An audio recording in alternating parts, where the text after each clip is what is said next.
Thank you, Dr. Nevergold. I would like to thank the Afro-American Historical Association and Niagara Frontier for this opportunity. I'd like to thank the Buffalo History Museum, especially the IT and Facilities Department. Tony and Patrick, they were fantastic when it came to fielding the questions that we had and helping make us feel welcome and comfortable and supported in this space.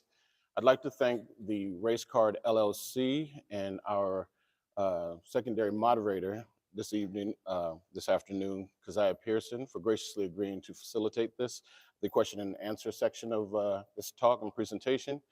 I'd like to thank the members of Omega Psi Phi Fraternity Incorporated. I would like to thank my mother and father for giving me life and my son for inspiring me to live it. Today, I'll be talking about MLK, John Henryism, and Black students, particularly the involvement of healthy, hardworking habits. However, I'd be remiss if I didn't start with an excerpt from Dr. Martin Luther King's speech, "I've been to the mountaintop."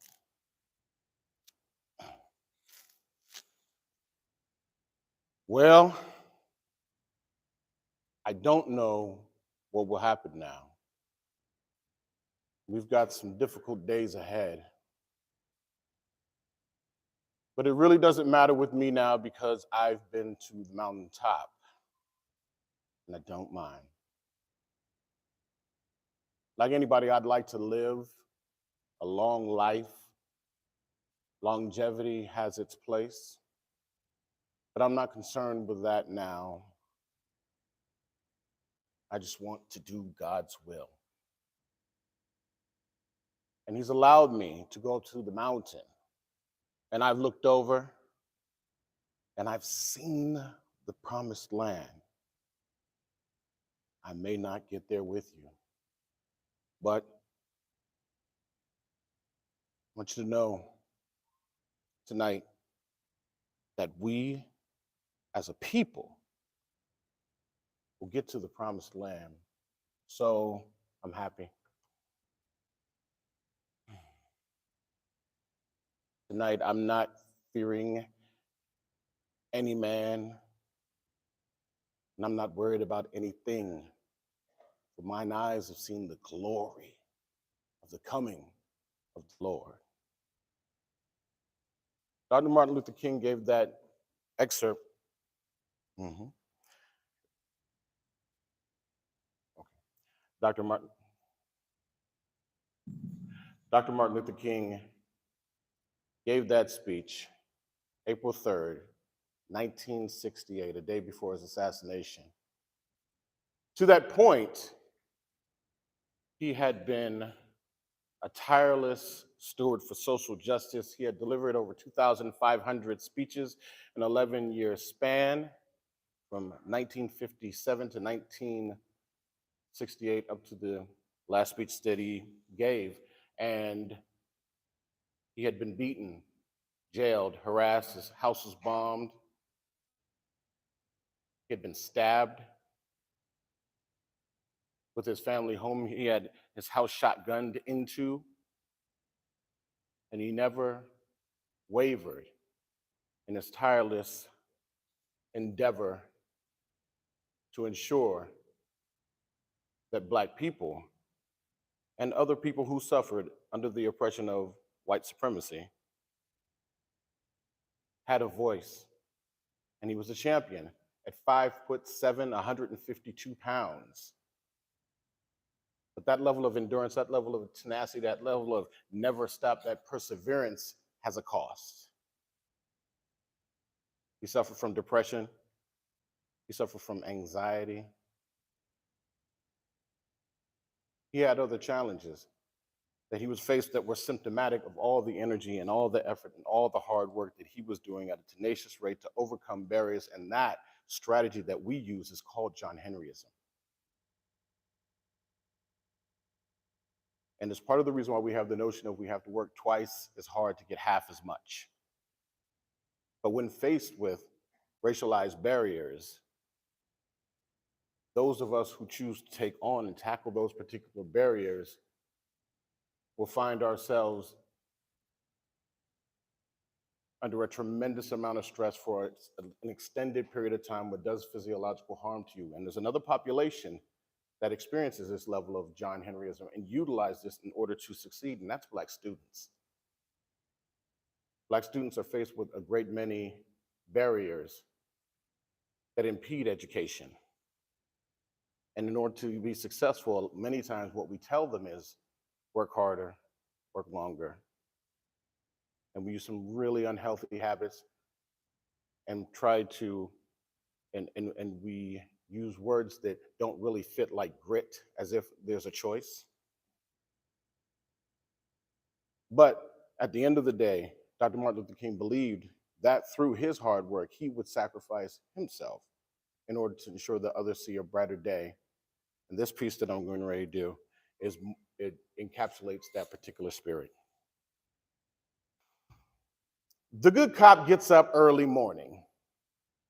The good thief gets up the night before. What's more, the runaway slave's been awake for days. He's dazed, amazed, weighs the run versus the war. He civilly sets his mind to a certain hell below the line poverty. Charles Mason, Jeremiah Dixon listens to Slave Code, rode by the singer returned from the north. Now it's DC and Atlanta and sometimes Buffalo. The well-to-do are simply waiting on you, and all God's children got pain till dead or free, and otherwise actions audacious as Barack's hope. Shirley Chisholm demands an Obama. Condoleezza, Mayor Brown too. If you can't write, make your mark. If you can't make your mark, sing. Credit report, retirement plan, education, children, and land, riches, which is the new north, and of course you can come, but first you have to get up. Run.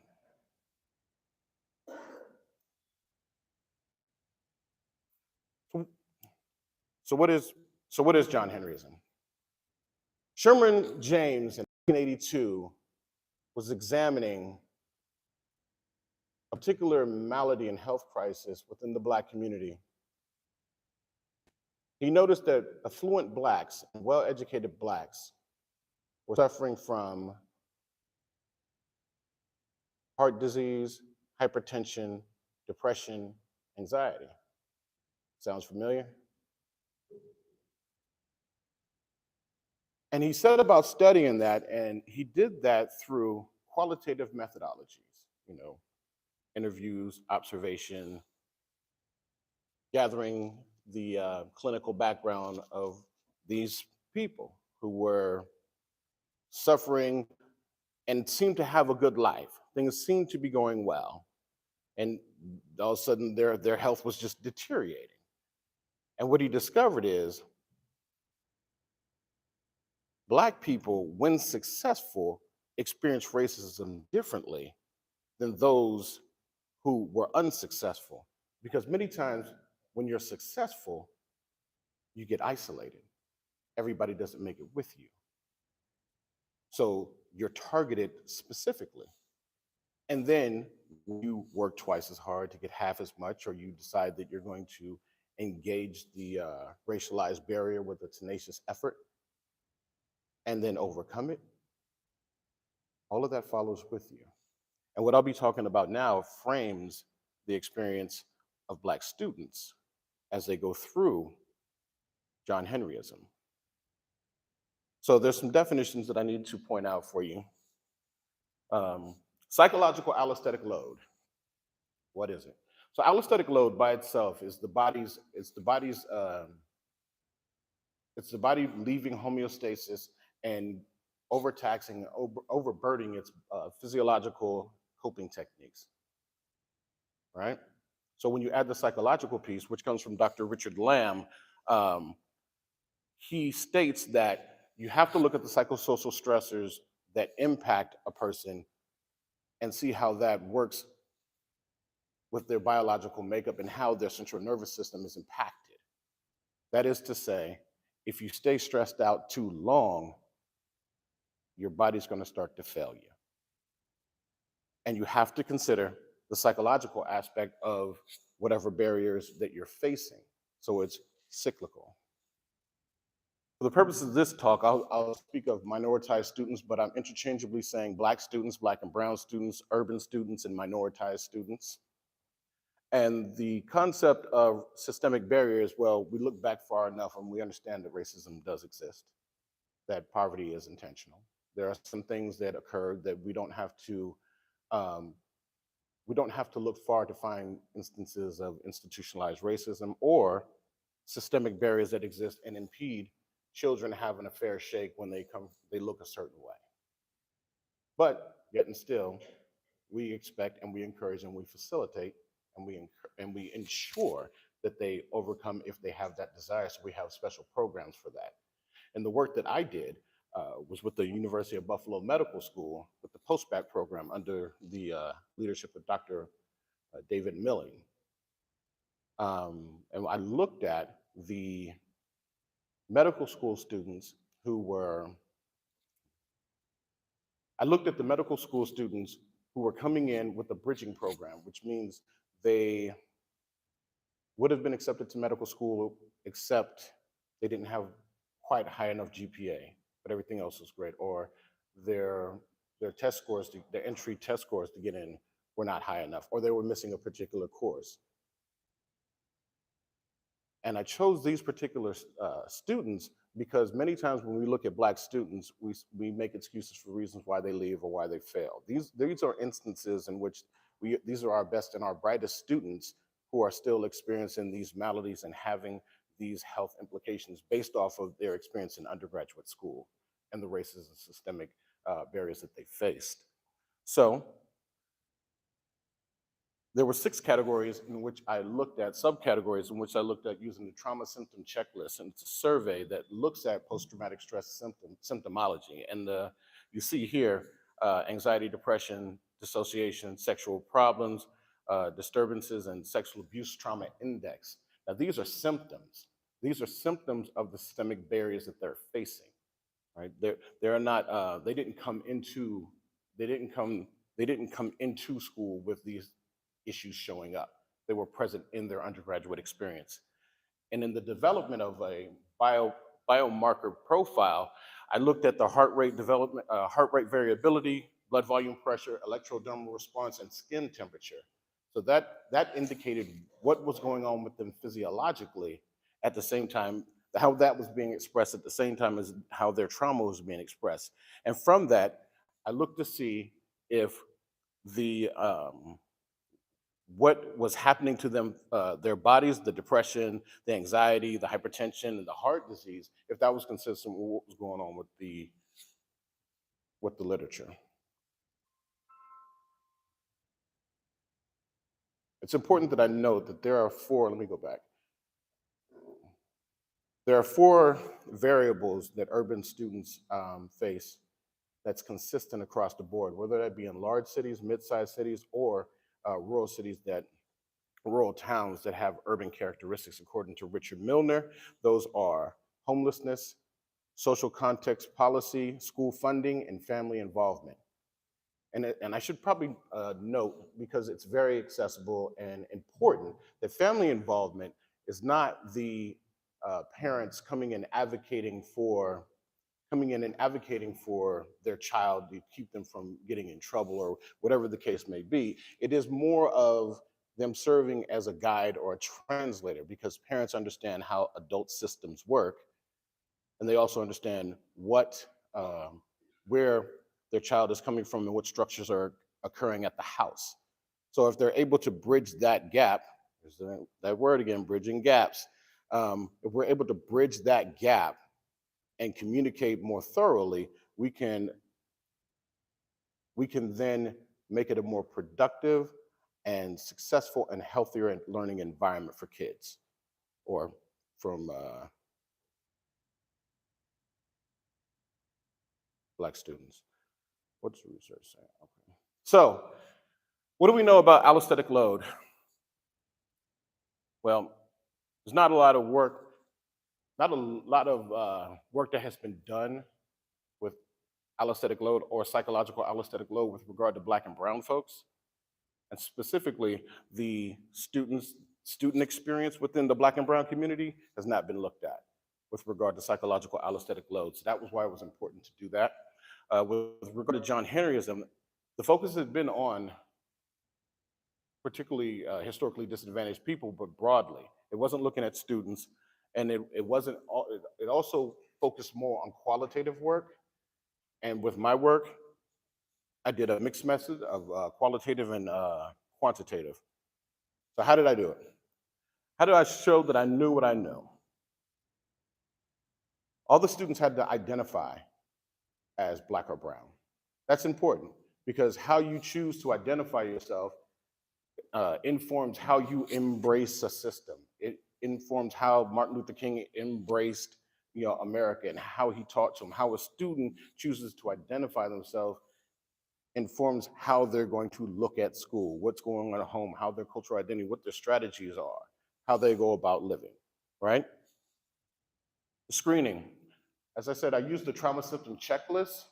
It was 40 questions. It scaled from 1 to 4, one being never, 2 being sometimes, 3 being often, 4 being always. So any score in the subcategory that had more than 2, that person was experiencing that particular trauma quite a bit, right? Prompts. So here's the piece that's been utilized in the literature quite a bit. Although I didn't do interviews or observations, I did what's called clinical history taking. And that's when I just asked specifically about the trauma that's happened and how it occurred, and not necessarily the context in which it occurred, but how it expressed itself. And I did that based off of their answers, all their high scores within the survey, the trauma symptom checklist. And from that, I used a piece of equipment that's called the empatica. And the reason why I used the empatica is because it measured their physiological, it measured their physiological markers, the heart rate variability, blood volume pressure, and electrodermal response, also the skin temperature, but I was looking for consistencies. So if you set it and you scored it on the survey, and I also saw the difference in what was going on with your body, then it's consistent with you being in psychological allostatic load, even though what I'm asking you about happened years ago. I looked for relationships, and I used the Pearson correlation coefficient to there was a relationship. And I also clarified with the participants, is this what you mean? Because this is what I'm seeing. Because there's nothing like somebody being able to put into their own words on top of knowing what's going on with their body and how they're scoring. And the results from that is I developed a physiological profile in which I said, this is what it looks like for our kids going through school from K-12, from kindergarten all the way to doctoral program, or in their case, medical school. So these were the three questions that scored the highest. And there were 2 subscales that were consistent with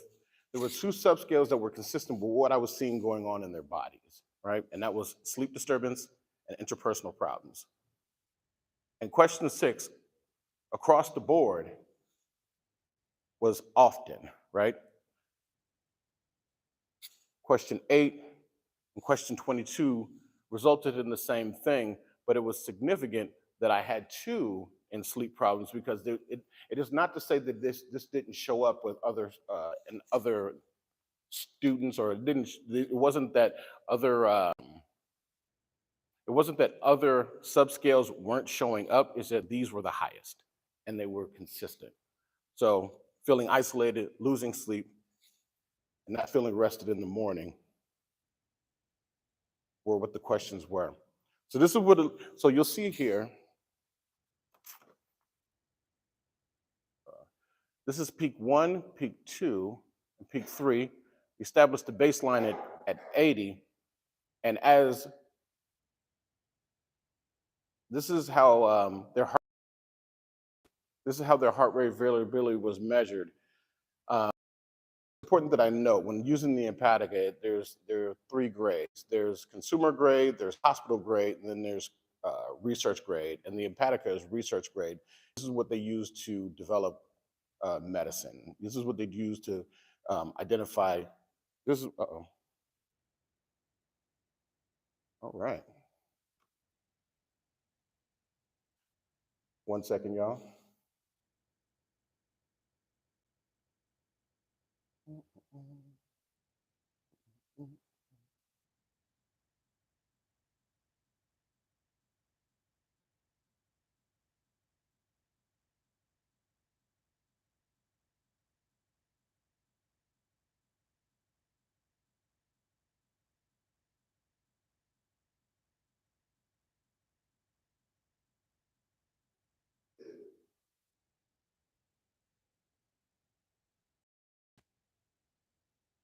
Okay, sorry about that. I don't know what happened.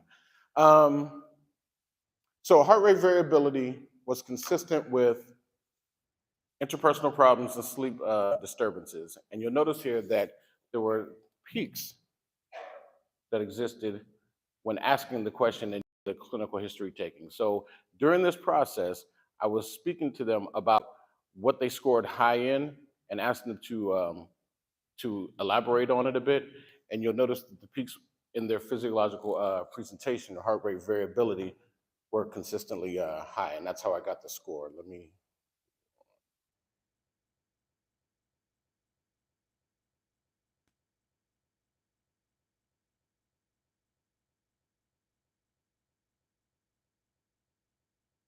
Okay.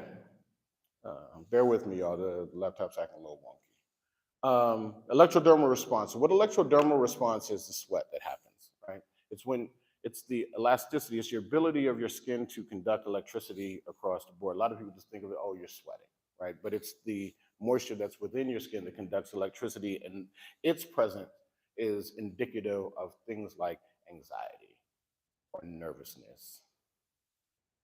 And you'll notice that same here, there are much more, the Empatical reads this at a greater rate, so there are far more measures, but there's a baseline that was established and you notice the same peaks. You notice the baseline was established, you notice the peaks that were happening, and it's a different measure than the heart rate variability, but there are different peaks happening during when I asked those particular questions, and this is where they took the Empatica off.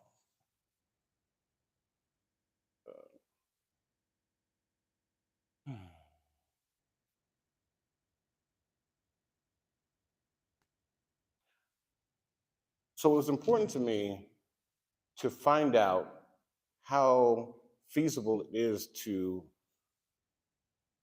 identify what's going on with Black and Brown students with regard to their bodies and psychologically, and if that in fact could be done. And as I was illustrating, it can be. But once once you know, then you have to go back and look into what they actually said was going on. So you see in this case, there were feelings of inferiority, guilt. Uh, it was mentioned that there were some sexual improprieties that was based on the level of pressure that they were under. And they spoke of these things very vulnerably and freely. Of course, these are pseudonyms here, but these are the successful folks. Sharing some of the what their response to trauma was and how they were negotiating these spaces while experiencing um, elevated levels of stress and psychological allostatic load. So being stressed out, trying to figure it out, and being in a situation where there are racialized barriers that are keeping you from, um, that are inhibiting your ability to help be healthy in the experience. All right. So what can we do about it? Counter stories. I mean, counter spaces and counter stories. An easy way to say it is clubs. One of the things that were stated a lot is there was a lot of isolation, and be a lot of isolation, particularly for successful Black folks. Now, when you imagine a student who is used to being successful until they get to a certain point, and then there are less of them, right? And there's a feeling of unwelcome. And now we're talking about the perception of racism. It's very difficult to prove the perception of race, to articulate the perception of racism because people won't believe you, or they'll think you're overreacting, or you think you're being subjective. But it was expressed that there would be study groups in which they weren't invited to, and they would watch other kids somehow knowing the answer or having more information while they were working hard and staying up late, and start to feel poorly. What balances that out is the development of counter spaces, spaces in which you develop strategies and use counter storytelling, the sharing of information on how you are succeeding. And when the only strategy that you're utilizing is John Henryism, then you start to see people falling apart. But when you have information sharing, systemic strategies, that's when you start to see healthier, hardworking habits. Another thing you can do, what we need to do, is layered and comprehensive health screening, mental health screening, blood work, all types of well-being assessments that we can do, and they need to be regularly done. Because if you establish a baseline before a child enters a particularly harsh or racialized or racist environment, you'll be able to see when they're starting to slip. You can identify when it is they need more interventions. Peer mentoring. A alike, B alike, C alike. In peer mentoring situations, people who are on the ground or experiencing themselves are able to share strategies that are different than the overarching ones that teachers can do. So teachers and administrators like myself, we can help out, we can fight policy and try to work towards best practices, but there are ways to survive. There are ways to survive an environment that looks a little more like thriving, when you're getting that information passed down for somebody who's in it. And that's what we need to do more of. Future work. So creative writing. So instead of asking them doing the clinical history taking, to do creative writing would be what I do next. I'll still look at their physiological measurements and measure their heart rate variability, blood volume, pressure, and electrodermal response. But if I give them a prompt to do creative writing, that takes me out of the process. To tap into their imagination, and they're able to more clearly. And what that will do is give me cleaner readings, and I suspect some areas will go up. Specialized individual instruction by various populations. This is culturally responsive pedagogy. This is being responsive to the group of students or people that you're addressing and shifting how you approach it based on what you know of the culture. Otherwise, you're using a one-size-fits-all, and that tends to be one informed by those who are in power, and usually that there are racist undertones to it, which hinders the progress of a person. And once you hinder a person, those who choose to be successful, they're going to end up working harder if they don't have different strategies. So in conclusion, it's all about building healthier hard work habits with the idea that our students can be retained and not damaged in the process of getting an education and going on to school. So here's a piece that was written about John Henryism, and it's actually my experience going through a PhD process. It speaks to some of these barriers that exist, but it's written in the spirit of counter stories or composite counter storytelling to share so that someone else could hear it and be like, oh, I'm not so alone. When you're Black in the academy, skillfully, radically, actually, I'd rather be an iron butterfly. When you're Black and you've learned to discern how to turn your concerns off burn and just be. There'll be days of the ridiculous, there will be jealousy. There'll be pressure from peers, and quite possibly you'll be lonely at length. cocooned, gaining strength as you travel from dark to the talented 10th. When you're Black in the academy, skillfully, radically, actually, I'd rather be an iron butterfly. When you're Black and you've learned how to discern, how to turn your concerns all burn and just be cool, and you're told that you are the Black gold of the sun, you could run, you could fly, just be clear of your goals as hard lessons unfold, because without work, streams die. Just remember that hope, love, faith, dignity, unity, grace, political proceedings, police beatings, expensively bought your seating. When you're Black in the academy, skillfully, radically, actually, I'd rather be an iron butterfly.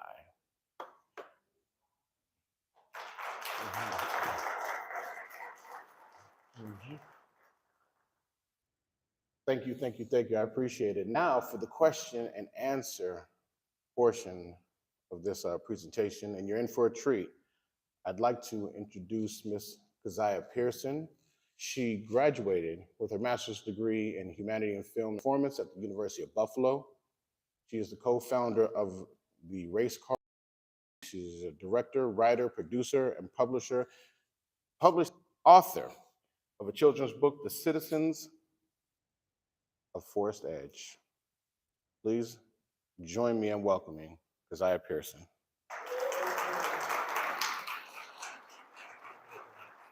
I'll give her this one.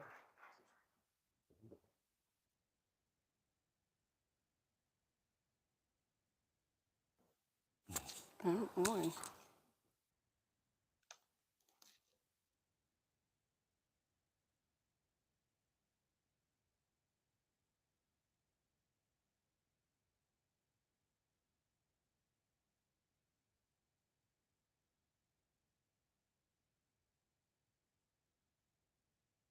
Stand. Yes, it is. You don't have a stand where I can just put this. Okay. All right. Good afternoon, everyone. Thank you for having me here. First, I would like to welcome you to the question and answer portion of our program. So let's just jump right in. Okay. So Black people have always known that this theory existed, the intense weight, the having to carry loads that's not really our stuff, but it leading to sickness physically and mentally. But you've connected it to empirical data so that others can understand and can no longer deny its existence. My question is, when and why did you decide to take on this task?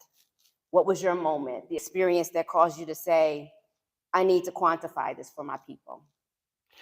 So it's a good question.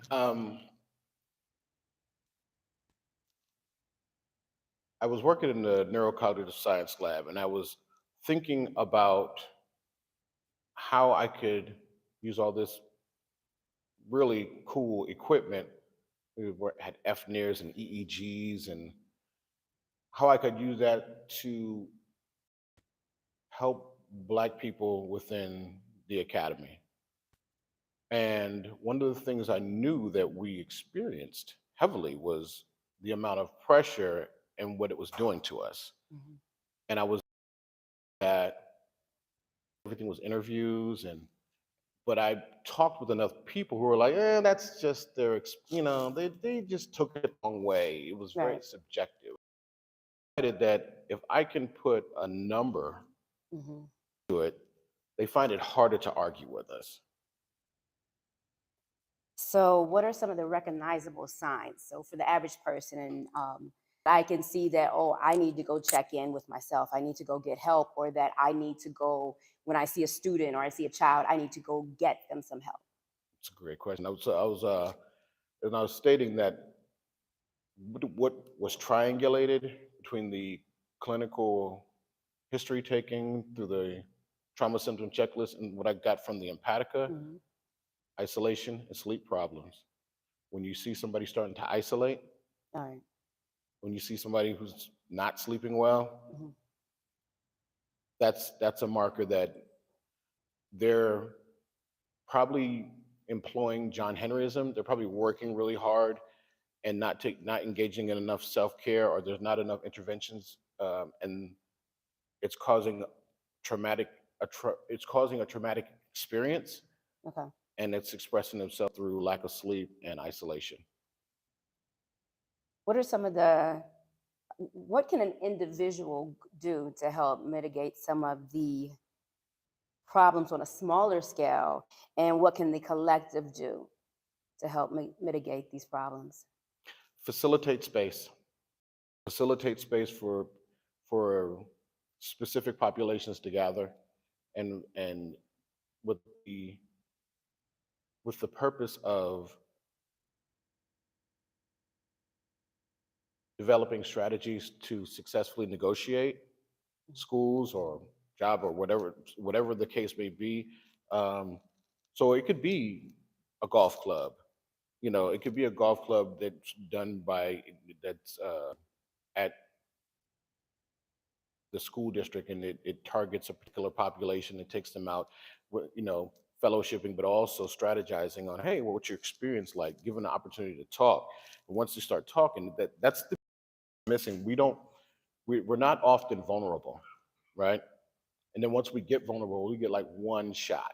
Like the minute like somebody says, something that triggers their self-defense mechanisms, they shut down and suffer in silence. Right.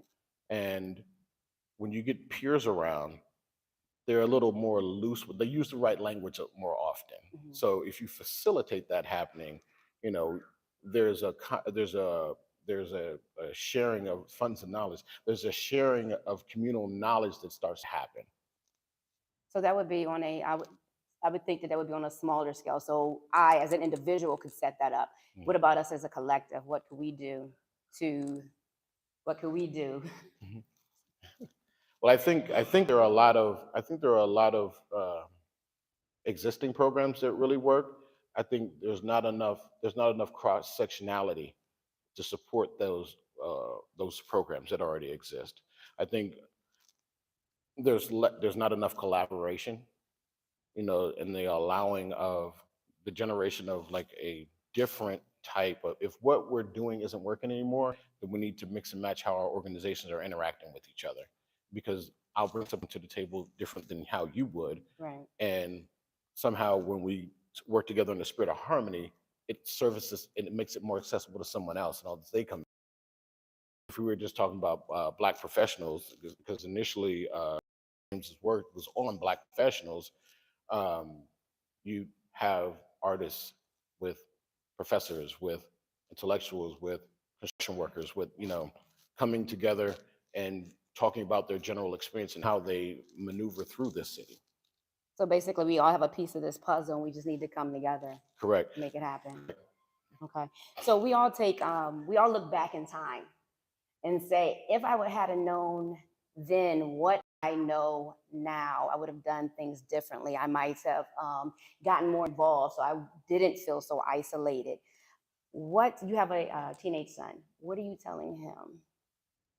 It's tough, right? It's tough because um, he I'm dad, so I'm not cool. First of all, so all of a sudden I'm not. I used to be cool before he came, but now I'm not cool, right? But um, what in moments in which he feels systemic pressure, and he's had it, and I've seen it, and they they he knows who I am, um, Key part, key uh, point. um, I let one of the things that I've always said since he was little, that I you fight the little monsters, I fight the big monsters. Um, and how I fight the big monsters is showing him how I'm fighting them and telling him what his responsibility is in the fight, because you can't just sit there, and allowing him the space to morph the strategy that he's using without me saying, no, that ain't the way, because, and it's different for him. Um, So, what advice would you give to parents with kids in the school system that are dealing with these issues?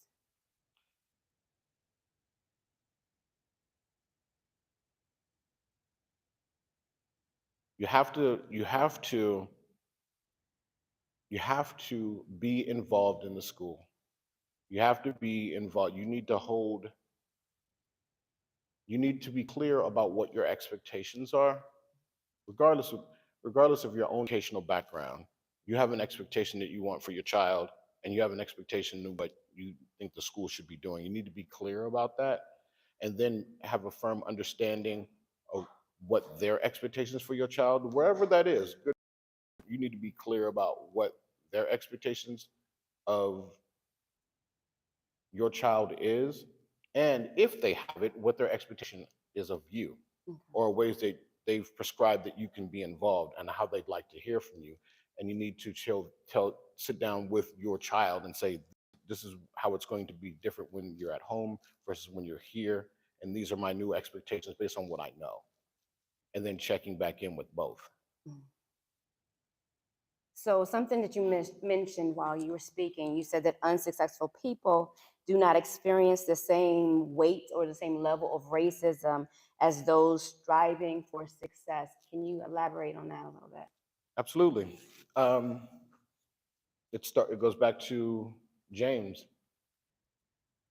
The maladies, the deleterious health implications that he was seeing came from successful Black folks, because as they went forward, the racism was novel. It was often experienced in isolation. So you have to compete with the barriers that you were having, and then go back and try to translate that to someone else. Mm. And whoever you're translating it to may or may not have had that experience, right? You know, but if you kind of didn't choose the path of I'm going to work twice as hard to get half as much, but I'm going to succeed and see what happens on the other side. If you chose to say this is good enough right here, Mm-hmm. there's a lot of people who do give up. There's a lot of people who just say, it's not worth it. So your coping techniques are, there's a plethora. What you're experiencing, everybody's experience, so you don't have the burden of um, finding new ways to be okay. But when referring back to Martin Luther King, who were his contemporaries? Mm-hmm. They had to reach all the way over to El Hajj Malik El Shabazz to say this is his contemporary, and really they were much different than each other. Right. But they kept being put together and tried to be pitted against each other, because they were successful people who were experiencing tremendous amounts of strain and stress. So this lens, this theory, it comes at us from externally as well as we're dealing with it internally. We're kind of on some level doing it to ourselves internally, right? So I'm talking about the constant questioning. Are we good enough to be here? The constant perceived, and this is actually externally, the perceived threats on our life, Hmm. the being split in half, the W.E.B. Du Bois theory, the microaggressions that we experience,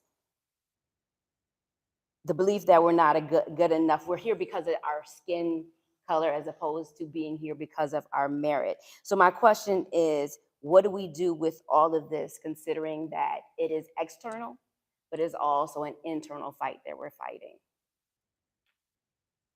Externally, externally, you have to you have to share the strategies that you've employed, and you have to seek strategies even when they're challenging to find.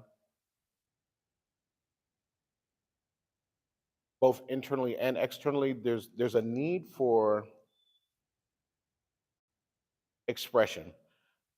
Often when negotiating a racialized space, the reason why we turn to like imposter syndrome, right, Mhm. um, is because we are focused on achieving the particular goal, and there are instances in which we are made to feel unwelcome, and that unwelcome feeling that we're experiencing in isolation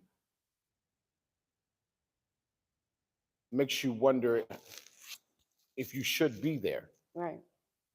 And if you start to question whether you should be there, and you're watching people who are sharing information they're not sharing with you, or having low, it's not quite as hard for them. You start to question, am I inferior because the grade that I just got, or I had to work really, really hard to, keep up with these folks? Am I inferior because they're making me feel like I don't fit in? And it's not, as you said, microaggressions. It's not necessarily the go home, but it's the quiet excommunication, the passive aggression, the feelings of unwelcome that exist. And when we perceive this, and once you start seeing it, you can't unsee it. Mhm. And then it starts to make you feel anxious. You don't want to go to work, you don't want to go to school, and you want to start to avoid things. And next you know, you're isolating. Mhm. And that's a cycle. I'm only laughing because I've been there right now, mentally. Mhm. Yeah.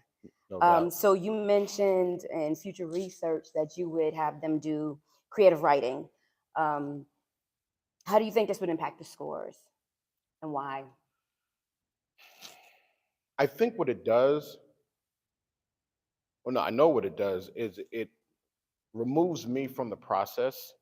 It removes, if I were to write down, you scored high on this particular question, any type of creative writing that you'd like to do, please do for the next 2 minutes, whether it be prose or free write or poetry or a monologue, or you can journal, right? You can Right. journal, but you can be not limited to, like, you can make up things. There's no range. There's no restrictions for you.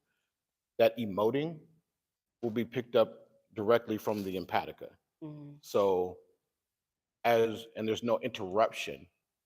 There's no interruption of me asking follow-up questions or prompting or probing. It's just a cleaner measure. You know. You said you think there would be some increase. I think across the board there would be definite increase for that. I know how I am when I am writing and I get deeply involved in it, especially if it's something dealing with racial issues that I know how my energy changes when I'm writing about things like that. So Sage the Wise. So I hear you're called at some point in time. Can you bless us with the piece that you shared with me? I'm putting you on the Absolutely. spot. Yeah, I see it. I see it. I see it. Yeah. Okay. So, as I was entering um, the PhD process, I was considering how I felt, and why, what I felt that what racialized barriers existed that keep Black people from succeeding. And I needed to write it in a way, which is why I think creative writing is the way to go. I needed to write it in a way that expressed the tone, not just saying, they won't give me a job, but to capture the feeling of what that's like. You think of Melly Mel's The Message, Mhm. Grandmaster Flash and the Furious Five. And when you add that type of knowledge generation, there are different ways to know what you know, right? There's empirical data, qualitative data, there's quantitative data, and there's what we do in the data collection and culturally responsive poetic inquiry and counter narrative. So this piece was my experience then. I feel like I need to hook myself up to the empathic and see what happens to me, right? I hear them coming, as Shabazz felt them, blood nasty as Goodyear battery acid. They receive the invisible evil transmitted by sky rapers, positioned by powerful city fathers to produce a numbing, necessary to convert you into a new age necromancer with no heartbeat, no beat, no rhythm, no vibration, no vibe, no God, just death, no God, just greed, salaried, engorged by the hour in golden goblets that only read in God we trust. From M to F, they rush the hour, taking home what they've committed their 8 circles of daylight to, unaware of the criminal subliminal wizardry wielded in the workplace with the properties of an oversized wrench, till every mind has lost its edge to a stripping of the righteous runes that would tell of the cabal covert is odorless insecticide. They jump out projectile style, with trigger-snatching tenacity drops a hammer on humanity until it whimpers and passes away in its sleep. They go deep, they come deep, like ants that pick a Negro and stick him in a tree. Or that word, or these words spoken by the spook who sat by the fax machine, tapping out polyrhythms to ensure that 2 plus 2 equals George Orwell's 4. And every time I check my mind, it's still 4, especially when I hear them coming. Deep beneath the earth, deep beneath my feet, urging me to trod at a confused cadence, taking me out of sync of protection, leaving me in the path of wrath the techno zombies reap no matter how many emails you send. All will be forced to dance. And the green-eyed Negroes of Europe will jig for a while with the green-eyed smile, and the brown ones in Babylon will get jiggy with Jesus and St. Ides, and the junkie will still sing that, my God lives in the needle, and for $20 I can talk to him. Zombies will offer money in the final hours. When the new age appears on the horizon like a crimson herd of hell horses carrying killers that would have eunuched Kubla, conqueror of the world as he knew it, because he wasn't afraid to do it, no matter how evil. Selling souls away for the 401k, he's chopping towards production. Same as a year ago, same as a week ago, up to the midlife crisis when the truth is told. Next to the easy chair, shattering like hard liquor. You can't remember when you stopped living.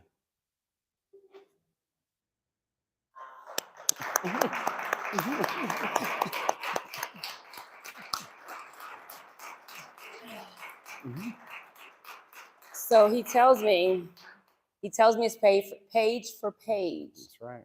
So that means that I have to share something. I do not have a poem, but I have a story that I will share. Okay, here.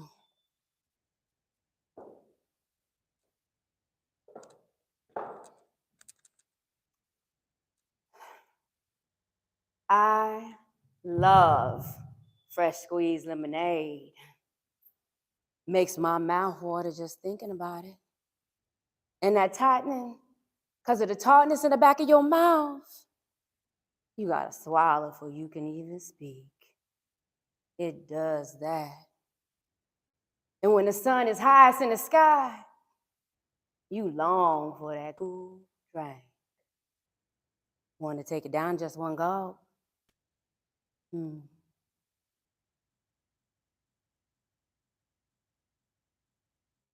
I went out in the fields like he told me. Nothing protecting my body from the rays, my back still open, dripping red on the white. As I passed through the fields, I could feel the blue rising up.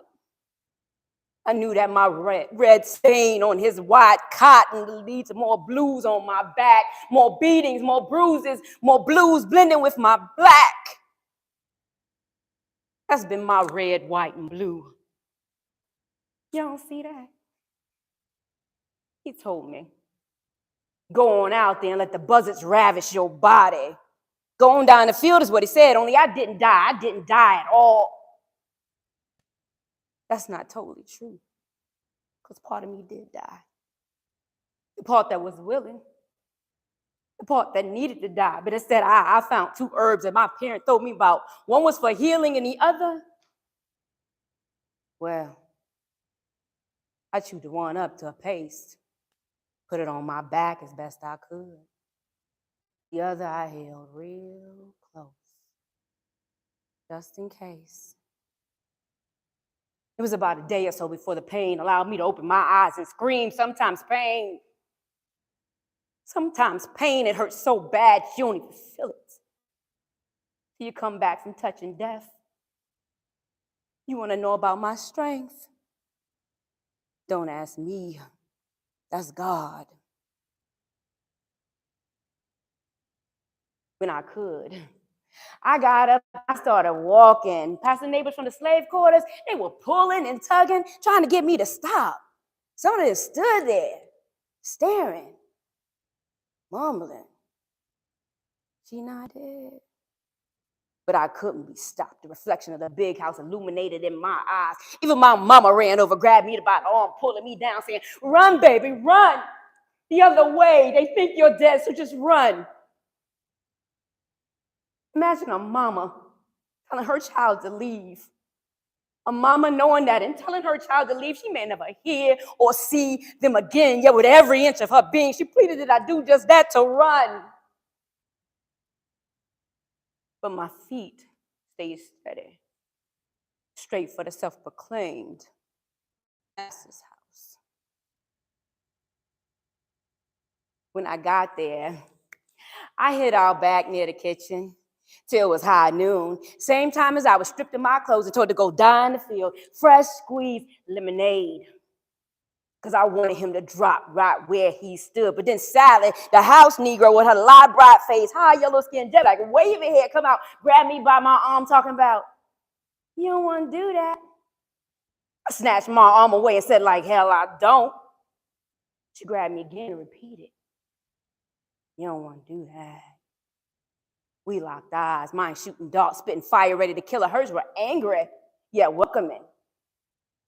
She put her hand on, she let my arm go and put her hand on her belly. My face followed down her neck, past her chest, to her growing stomach. And then she lifted up my chin so we'd be eye to eye, and she said, "Brush it up first." Sally went on over to his daily fresh squeezed lemonade, and she stood there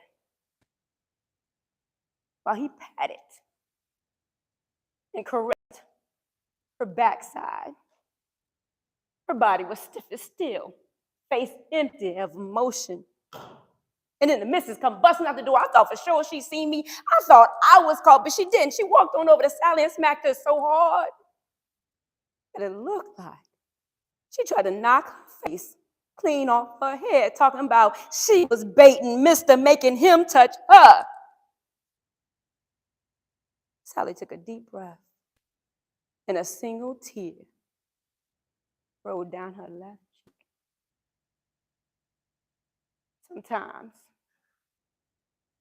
Sometimes we get so angry. It starts to brew in our stomach, and it starts to climb its way up and try to claw out our mouths, and all you can do is bite down and let the tears flow. Mister, he took the last gulp of his fresh squeezed lemonade, and he laughed. He laughed. He laughed. And he got up to calm his wife. And I stepped from behind that house in all my nakedness. Shocked to see me, he took 2 steps ready to curse me to hell and fell. The missus was going crazy. She was yelling and screaming and yelling. I made some kind of sign with my hand, looked her directly in her eye. She got all quiet like, started to back into the house real slow. I went on over to Mister, and I bent down real close.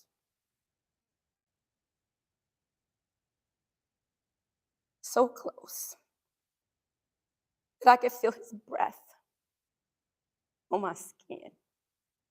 And I said, "It looks like the buzzards will be ravishing your body, going out there and dying the field." Thank you. Oh, man.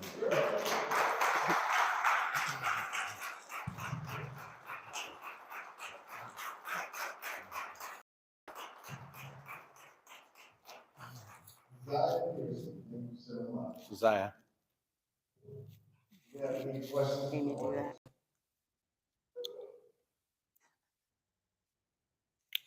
This is like the classroom. All right, in the back, Brother CJ. Now, those who have questions.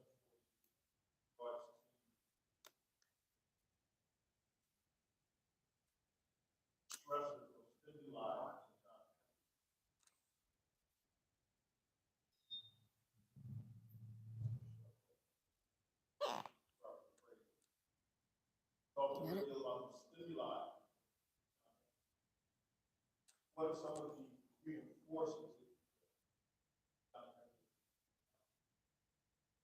So the stimuli is the racialized barrier, and the strategy utilized is John Henryism. Um,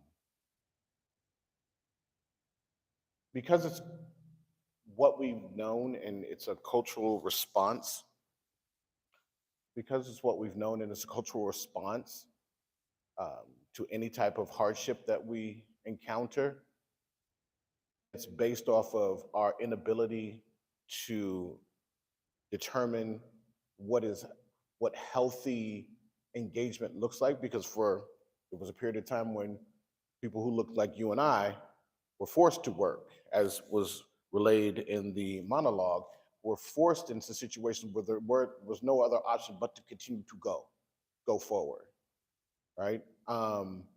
So the culture itself is rarefied. You hear young folks say it's for the culture. So there are beliefs and mores that we have that are largely unhealthy, right? And John Henryism is one. Said in the beginning, the development of healthy, hardworking habits is challenging because you have to be aggressive about your self-care. And consider when those of us who say, well, I need a break, you may run into somebody calling you lazy. Mm-hmm. You may run into somebody saying you have no drive or no ambition. And there will be times, few and far between, something like, hey, if you don't lay down, you're gonna fall down, or if you don't sit down, you're gonna fall down. Like you have to take care of yourself. But we don't always adopt that as a people. We see other people though, well, they have enough money, they can afford to take a break.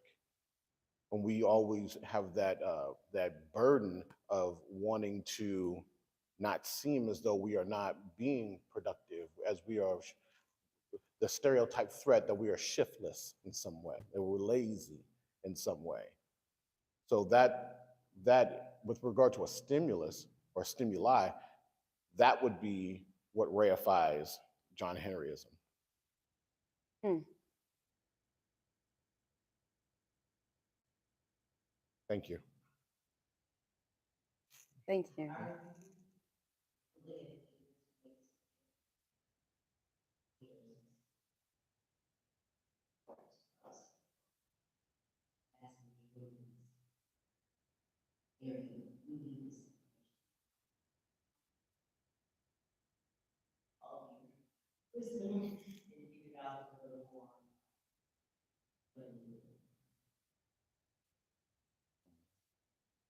So I finished my program last year, and this year was I held a urban STEM symposium, and I targeted graduating seniors who were coming into Buffalo State College, where I teach. Um, and I identified Black and Brown students who identified themselves as Black and Brown and were going into STEM disciplines at Buff State. And I created a symposium to prepare them with all the things that I had learned that they're going to need, right? And I did that primarily to see how it would be received from the students first. And now I'm in the process of, yeah, to answer your question, I'd love to work with Buffalo Public Schools to do this. And the idea is, and I'm in a few talks about that, but nothing yet, but I'd love to do it. But my thought is that as long as the as long as the work that we're doing is sound, like it makes a difference. And you can show that it makes a difference not only in real life, but you can also show empirically or research driven work. And that's when you're targeting particular interventions to, as we were talking earlier, it's important to be successful. Mm-hmm. It's less important to have a program. It's more important to be successful, even if you have to scale it down, and start small, like focus on a particular population. So yes, I'd love to, particularly around the work of the creative writing and accessing student voice.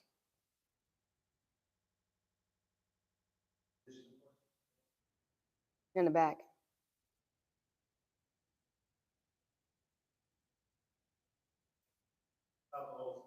Yes, sir.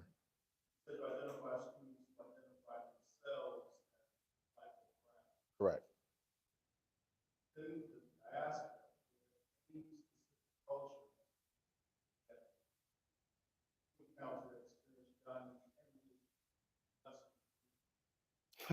Yes, that's a good question. Um, so in the postbac program, that's the bridging program that leads into University of Buffalo's medical school. Shout out to Dr. David Milling. Um, there were some Northern African students, Hmm. and their experience was different it, than those Black and brown students uh, who grew up here in the United States. And the level of racism that they experienced, they were shocked by when they when they came here, and they were fairer skinned, so it was experienced differently because of colorism, but it was experienced later. So the amount of trauma that they encountered was lessened. And when asked about the particular interventions they used to address the trauma, the dissociation, anxiety, depression, sexual problems, sexual abuse, trauma index, and sleep disturbance. When those were looked at, they experienced less, and they referred back to the culture that they have outside of saying identifying as Black or brown, but whether it's Egyptian. Specifically, in this, what I'm thinking of is a case of an Egyptian lady, you know, and the way their family interacts and how they can bring resources to bear to combat, to offset, to mitigate the sting of systemic barriers. And so there is not a level of, there's not such a level of isolation and sleep problems. They express different things, but what was pronounced amongst everyone else in the population, those two particular particular maladies, was not so much with them because they, within the diaspora, as you mentioned, within the diaspora, they had a bit more privilege. Mm.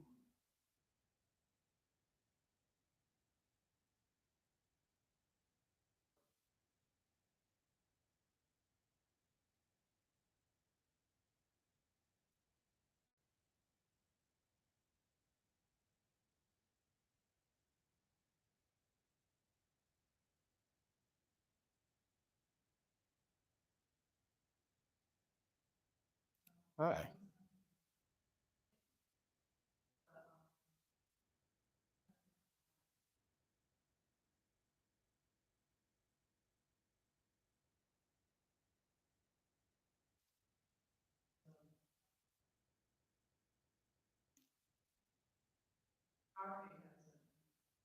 Absolutely. Absolutely.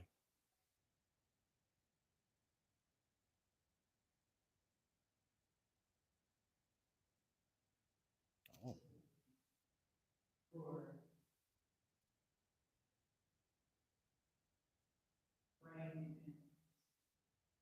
okay. It's a good question. So specifically, with my work, when we go back to Richard Milner and what he says about urban education, there are the four categories in which uh, impact urban environments, and because they impact urban environments, they impact urban schools.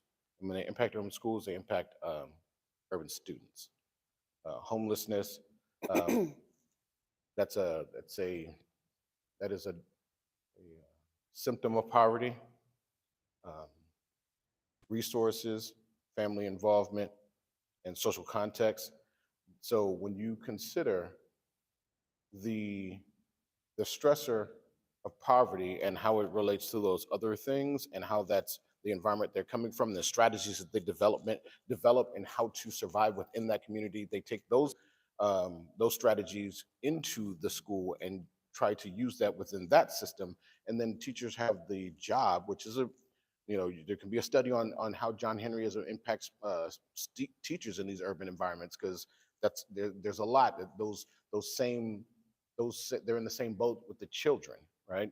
that they're dealing with the children who are coming from these impoverished communities and lacking resources, and families may not be involved, and the social context is bad, and the policy is deplorable. You know, not made to see kids succeed. They are dealing with that as well, and in an ongoing fashion, they start to say, well, if I just work harder, I'll be okay. So it impacts student. It's important that I say it impacts urban teachers as well as the urban students. But back to what your question is, what you have is when the students are facing these, you know, four very specific variables that impact urban schools, the central nervous system is impacted. And then you start talking about the vagus nerve. And the reason why it was important for me to look at physiological markers is because I can go directly to that and say, okay, within the body itself, there's a response to these stimuli. So the reason why they're not sleeping well, the reason why they're in this case isolated as well. But to what your question was, the reason why they're having sleeping problems is because they're in an environment in which there's stimuli that's unhealthy, and they're there consistently. And if they're choosing to engage it and try to do well and graduate and move on and go to college, you know, and get a job and do all the things that they've been pushed to do, and figure out how to do that, that keeps them in that state of psychological allostasis longer. Hmm. So the minute they say, forget it, I'm just going to drop out, or the minute they say, or pushed out, um, or the minute, like, you know, one too many, like, switching houses has happened, or nobody's coming to, you know, check in on how things are going from the family. Uh, the minute when the policies are so deplorable that it makes success that much more challenging, or to overcome those particular challenges, as I said earlier, reifies the need for John Henryism, saying, well, you know, I'll just work harder. And that's what the parents are probably going to tell them, like, well, you just got to, you know, bring your books home. You know, you got to sit at the table. You got to go about it when there are systemic changes that need to have interventions that need to happen, particularly in the school. Did I answer your question?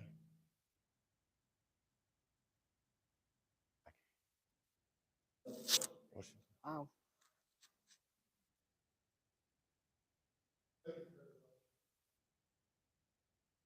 It's an honor.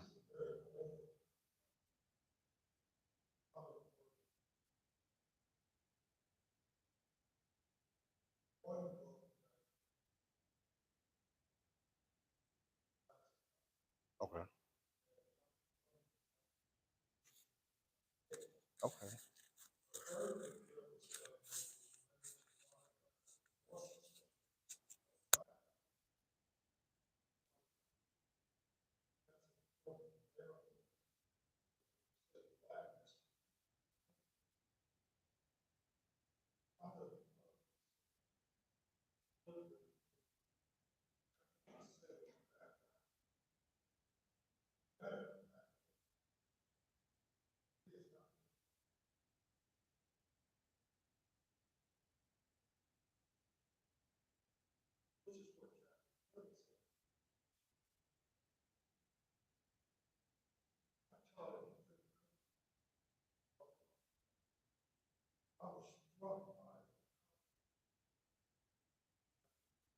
Mhm.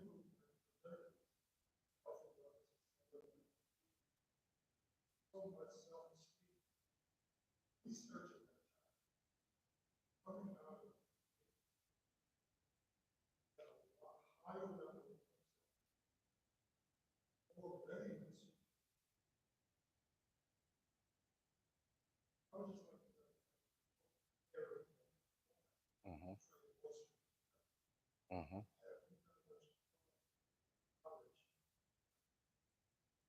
Mhm. Mhm. Excellent statement. So I looked at HBCUs, and the reason why I chose to use PWI, the reason why you chose to use PWI is twofold. One, because I needed to isolate racialized barriers specifically, you know, towards Black and Brown students. But I also saw, and I agree with what you're saying, I saw in the literature that students, especially in STEM, students who went to HBCUs tended to have a healthier experience. Because, as I said earlier, when you create those counter spaces, you share strategies.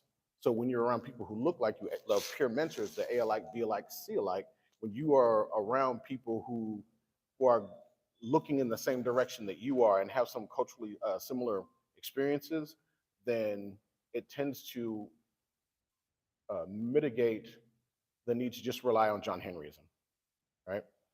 There are other ways, and one of those ways is, I mean, if you don't want to fully quit, what was stated or what I found was when you choose not to work yourself to death, you don't lose you don't lose a lot with regard to your success as much as you don't lose a lot with regard to your success as much as you gain in your health benefits. Correct. We're going back to the healthy, hardworking habits and the development of strategies that include self-care.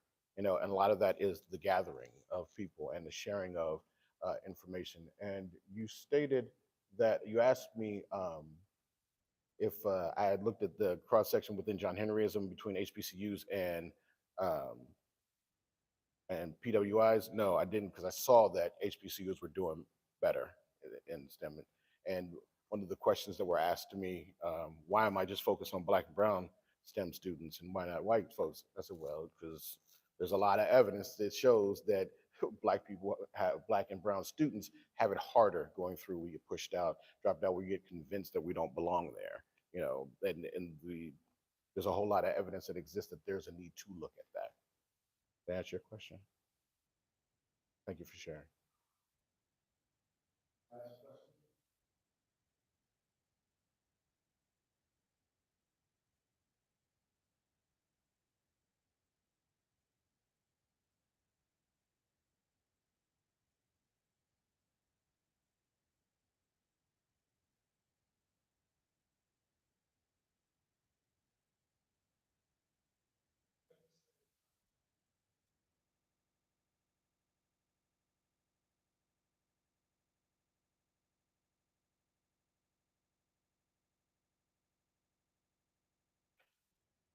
It is a little broad. All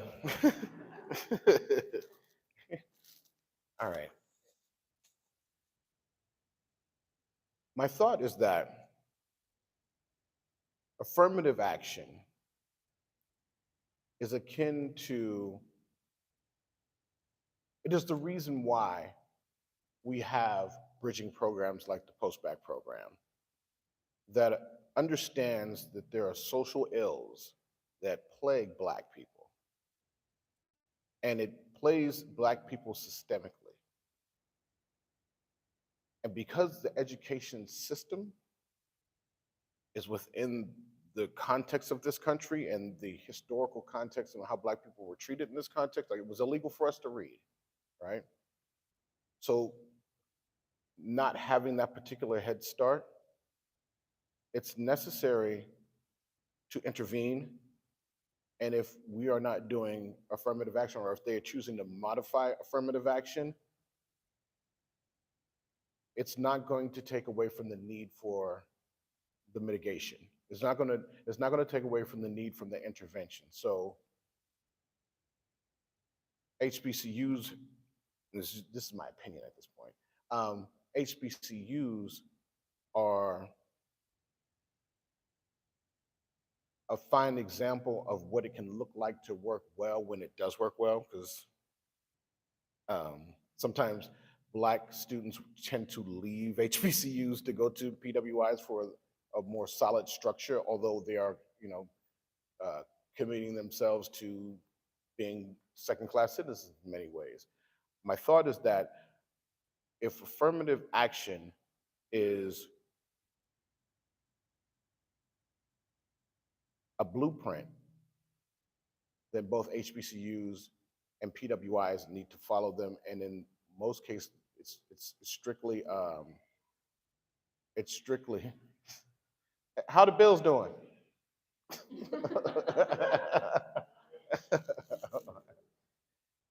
I think the HBCUs can learn a lot from PWIs, and I think PWIs can learn a lot from HBCUs. That's the bottom line. I think that will take away from the federal oversight which are easy targets for anybody who doesn't really care about Black people.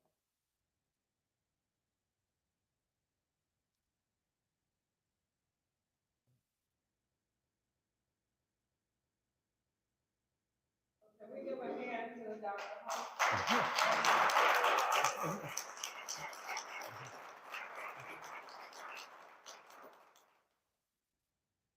We're so proud that each time we meet in January, it's learning something that we